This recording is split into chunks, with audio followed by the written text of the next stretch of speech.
ഉമ്മൻചാണ്ടി സാറിൻ്റെ കാര്യം പറഞ്ഞപ്പോൾ യഥാർത്ഥത്തിൽ അദ്ദേഹത്തിൻ്റെ അത്രയും അടുത്തിരുന്ന ഒരാൾ, അല്ലെങ്കിൽ ആ തരത്തിൽ ബന്ധമുണ്ടായിരുന്ന ഒരാൾ, പക്ഷേ ഇപ്പോൾ ടി സിദ്ദീഖിനെ കുറിച്ച് പുറത്തു വരുന്ന വാർത്തകൾ അദ്ദേഹം പഴയ എ ഗ്രൂപ്പിലല്ല, ഇപ്പോൾ കെ സി പക്ഷത്താണെന്നാണ്.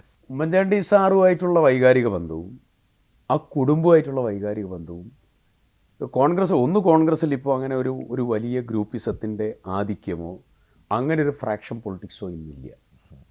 അങ്ങനെ കൊണ്ടുപോകാനും പറ്റില്ല, ഒരു കാരണവശാലും പറ്റില്ല. രണ്ട്, ഉമ്മൻചാണ്ടി സാറിൻ്റെ ഫാമിലി ഇപ്പോൾ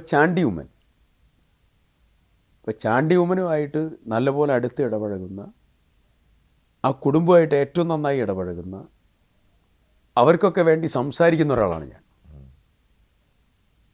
ഒരു തർക്കമില്ല. ഉമ്മൻചാണ്ടി സാറിൻ്റെ പേരിൽ മെഡിക്കൽ ക്യാമ്പ് ഓരോ വർഷവും നിയോജകമണ്ഡലത്തിൽ നടത്തിക്കൊണ്ടിരിക്കുന്ന ഒരു MLA ആണ് ഞാൻ. പക്ഷേ ഗ്രൂപ്പിൻ്റെ ഭാഗമായി നിൽക്കുന്നില്ല. ഗ്രൂപ്പ് അതിന് പല കാരണങ്ങളുണ്ട്. ഉമ്മൻചാണ്ടി സാറ് അവസാനം ബാംഗ്ലൂരിൽ സംസാരിക്കാനൊക്കെ ബുദ്ധിമുട്ടായി നിൽക്കുന്നൊരു സമയമുണ്ടായി. ചാണ്ടിമോൻ അത് ഓപ്പണായി പറഞ്ഞിട്ടുണ്ട് പല പ്രസംഗത്തിലും. ഞാൻ സാറിൻ്റെ അടുത്ത്, ഞാനും വൈഫൂടെ പോയി സാറിൻ്റെ അടുത്ത് കുറേ സമയം നിൽക്കുകയാണ്. നിന്ന് ഞാൻ അങ്ങോട്ട് വർത്തമാനം പറയുന്നുണ്ട്, സാറ് കേൾക്കുന്നുണ്ട്. കുറേ സമയം നിന്നതിന് ശേഷം ഞാൻ തിരിച്ചു പോരുകയാണ്. ഗേറ്റ് എത്തിയപ്പോൾ ചാണ്ടിമോനും ഓടി വന്ന് പറഞ്ഞു, അപ്പോൾ വിളിക്കുന്നു പറഞ്ഞു, ഇറങ്ങി വന്നേന്ന് പറഞ്ഞു. അങ്ങനെ വണ്ടിയിൽ നിന്ന് ഇറങ്ങി വീണ്ടും വന്നു. സാറ് ഒരു പേപ്പറിൽ സിദ്ദിഖിനെ വിളിക്കണം എന്ന് പറഞ്ഞ് രണ്ടാമത് എഴുതിയിരിക്കുക. അതിന് വീണ്ടും സാറിൻ്റെ അടുത്ത് പോയി. ഞാനവിടെ സാറിനോട് കുറേ അങ്ങോട്ട് സംസാരിച്ചിരുന്നു.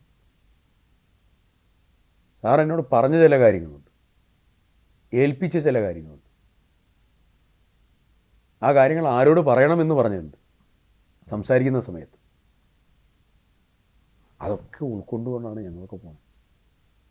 അല്ലാതെ ഉമ്മൻചാണ്ടി സാറിൻ്റെ പൈതൃകം വിട്ടിട്ടുള്ള പ്രവർത്തനമൊന്നുമല്ല.